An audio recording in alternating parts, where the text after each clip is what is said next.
Hello again, it's your friendly neighborhood host, JT Wheatley, back for another episode of the History of Comic Books podcast. This time with another edition of the classics with The Authority, which was a classic Wildstorm DC comic that basically had the idea, what if a team of the level of the Justice League's powers actually decided to defend the Earth by any means necessary? The first 12 issues were written by Warren Ellis and drawn by Brian Hitch, that features the various team of Jay Coxmore, the God of Cities, Jenny Sparks, Apollo, a Superman version, Midnighter, a Batman version, the Engineer, and the Doctor, and so forth, all fighting various threats to keep humanity safe, and using immense powers to do so. And after issue number 12, it was picked up by Mark Millar and Frank Quitely, who pushed it even further, where they took on an evil version of the a veiled version of the Avengers, since they were the Justice League, kind of a Justice League version. They took on an evil Avengers version, and also a Doctor who can literally destroy the planet, and their only hope is to, well, just evacuate the entire Earth and fight them by themselves with the Earth evacuated. This is some crazy, powerful stuff to really push the idea of what superheroes could do in crazy new directions, and really powerful stuff, like they dealt with trauma and sexual prejudice and so forth.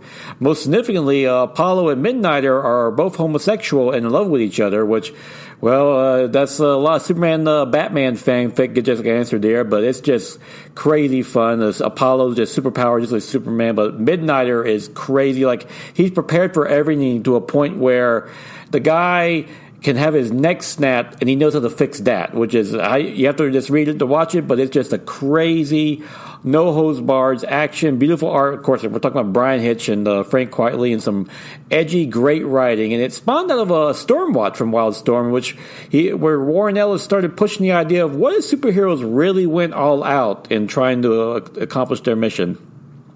So, definitely, these comic books still tend to test this time this day, because there's really been nothing else like them.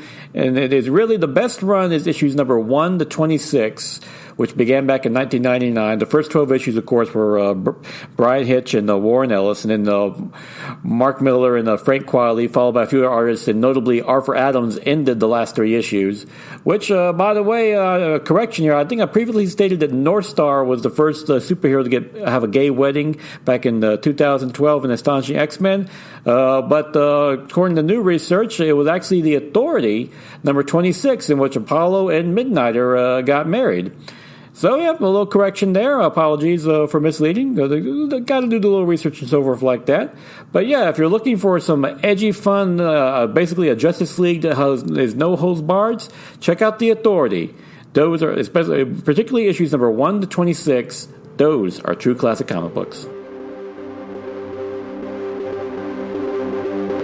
And now is July 23rd, 2020, time for the favorite comic book of the week.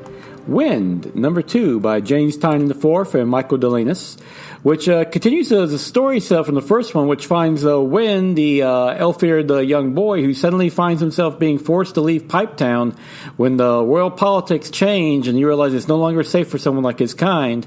However, those politics also take for a twist when the prince, who's set to become the new king, has his ideas of his own, and things just get more complicated from there.